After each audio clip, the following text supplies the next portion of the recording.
Hello guys, welcome back to my channel. ఇవాళ video వచ్చేసి baby monthly photoshoot అనమాట. ఇది వచ్చేసి chef theme.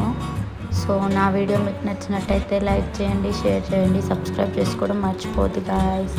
Please to subscribe. ఇంకా ప్రాసెస్లోకి వెళ్ళిపోదాం. ఫస్ట్ వచ్చేసి బ్లాక్ చార్ట్ తీసుకొని దాని మీద చాక్ పీస్తో ఇలా రాసిన ingredients: 1 cup of kisses, 1/2 cup of hugs, 1 bowl of love. Chef Riyanshika అనమాట. క్యూట్గా ఉంది కదా చదవడానికి. ఇంకొక పేపర్ మీద ఏమో 11 months అని రాసిన.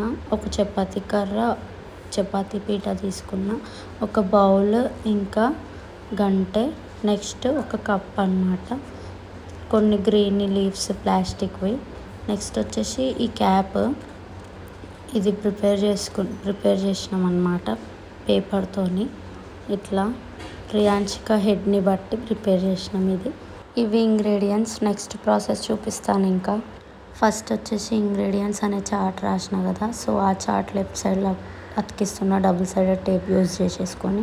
నెక్స్ట్ 11 months అని రాసిన కదా, సో ఆ చార్ట్ రైట్ సైడ్ కింద స్టిక్ చేస్తున్నా. ఇవి రెండింటి మధ్యలో బేబీని కూర్చోబెట్టాలి ఇప్పుడు.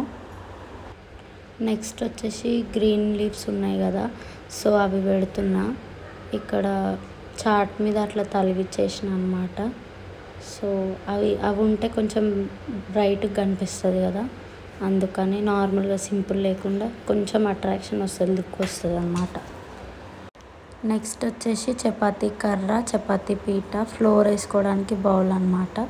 సో ఇవాళ మా చెఫ్ మా కోసము చపాతీలు చేస్తుంది. అవి కూడా హగ్స్తోని, కిస్సెస్తోని, లవ్తోని, మామూలుగా కాదు. నెక్స్ట్ వచ్చేసి చపాతీలు చేసినాక కాల్చాలి కదా మళ్ళీ మా చెఫ్, దానికోసం అన్నమాట అది.